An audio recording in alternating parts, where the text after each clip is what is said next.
BNP chairperson Khaleda জিয়ার নিঃশর্ত মুক্তির দাবিতে নয়াপল্টনে সমাবেশ করেছেন দলটির নেতাকর্মীরা। দলীয় প্রধানের মুক্তির দাবিতে ৩ দিনের সমাবেশ কর্মসূচির প্রথম দিনে আজ বিকেল 2:45টায় সমাবেশ শুরু হয়।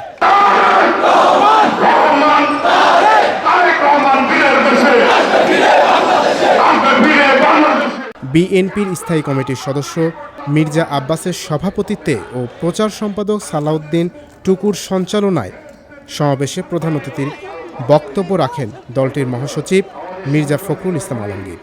সরকার থাকা মানে হচ্ছে আমাদের দেশ ধ্বংস হওয়া, গণতন্ত্র ধ্বংস হওয়া, দেশের মানুষ ধ্বংস হওয়া। তাই আজকে দেশের দিকে রক্ষা করতে হলে, আমাদের নিজেদেরকে রক্ষা করতে হলে আমাদেরকে সামনের দিকে অবশ্যই আরো তীব্র আন্দোলন করে তুলতে হবে।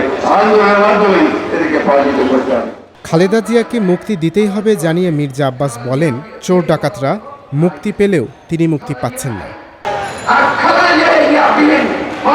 বাংলাদেশে চলতে হবে না, গণতন্ত্র আসবে, খালেদা জিয়া আসবে। খালেদা জিয়া গণতন্ত্র নাই দেশে, খালেদা জিয়া নাই, গণতন্ত্র নাই। প্রিয় দেশবাসী, প্রিয় ভাইরা, ইনশাআল্লাহ নিরাশ না হয়ে আমরা আগামী দিনে আরো প্রত্যেকে হাতে নিয়ে আগে এগিয়ে চাই, যাতে করে এই দেশটিকে বেগম খালেদা মুক্ত করতে পারি, দেশ মাতা বেগম খালেদা জিয়াকে মুক্ত করতে পারি, এই দেশকে আমরা মুক্ত রাখতে পারি। পরে একে একে মঞ্চে বক্তব্য দিতে ওঠেন বিএনপি সিনিয়র নেতারা।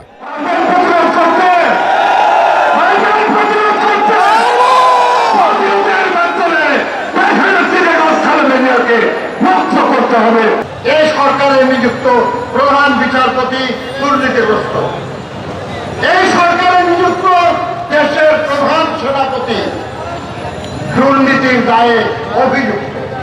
সমাবেশকে কেন্দ্র করে সকাল থেকেই ঢাকা মহানগর ও আশপাশের জেলা থেকে সমাবেশস্থলে আসতে শুরু করেন নেতাকর্মীরা।